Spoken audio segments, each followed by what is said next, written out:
Hello guys, അപ്പോൾ ഇന്നൊരു simple recipe കണ്ടാലോ? ചിക്കനും കുബൂസൊക്കെ ആയിട്ടുള്ളൊരു സിമ്പിൾ റെസിപ്പിയാണ്, കുട്ടികൾക്കൊക്കെ ഇഷ്ടപ്പെടും കേട്ടോ. അപ്പോൾ നമുക്ക് വേഗം റെസിപ്പിയിലേക്ക് കടക്കാം. ചിക്കൻ ഉപ്പ്, കുരുമുളക്, മഞ്ഞൾപ്പൊടി ഇട്ട് വേവിച്ച് വെക്കുക. എന്നിട്ട് അതിൻ്റെ എല്ല് പീസൊക്കെ മാറ്റിയിട്ട് ചിക്കൻ ഒന്ന് ഉടച്ചു കൊടുക്കുക കേട്ടോ. ശേഷം നമുക്ക് ആവശ്യമുള്ള പച്ചക്കറികൾ എടുക്കാം. ഞാൻ എടുത്തിട്ടുള്ളത് കുക്കുംബർ, ക്യാബേജ്, ക്യാരറ്റ്, തക്കാളി, ഉള്ളി, ഇത്രയും വെജിറ്റബിൾസാണ് ഞാൻ എടുത്തിട്ടുള്ളത്. അപ്പോൾ വേവിച്ച് വെച്ച ചിക്കനിൽ എന്താണ് ചൂടാറാൻ വേണ്ടിയിട്ടൊന്ന് മാറ്റി വെച്ചിട്ടുണ്ട്. ശേഷം ഒരു പാത്രത്തിൽ വെളിച്ചെണ്ണ ഒഴിച്ചിട്ട് അതിലേക്ക് ഞാനൊരിത്തിരി ചിക്കൻ മസാല, ഉപ്പ്, ആവശ്യത്തിനുള്ള ഉപ്പ്, പിന്നെ മഞ്ഞൾപ്പൊടി, ഒരിത്തിരി മുളക് പൊടി ഇട്ടിട്ട് ചിക്കൻ ഒന്ന് ജസ്റ്റ് ഫ്രൈ ആക്കി എടുത്തിട്ടുണ്ട്. ഒരു ചെറിയൊരു ഫ്രൈ ആക്കി എടുത്തിട്ടുണ്ട്. അതിനുശേഷം വെജിറ്റബിൾസ് എല്ലാം ആഡ് ചെയ്തിട്ടുണ്ട്.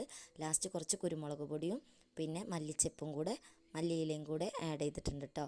എന്നിട്ട് കുബൂസിൻ്റെ ഇടയിലൊന്ന് വെച്ച് കഴിക്കുക. നല്ല ടേസ്റ്റിയാണ് കേട്ടോ. എല്ലാവരും ട്രൈ ചെയ്തിട്ട് ഫീഡ്ബാക്ക് അറിയിക്കുക. നല്ല ടേസ്റ്റാണ്, കുട്ടികൾക്കൊക്കെ ഇഷ്ടമാവും.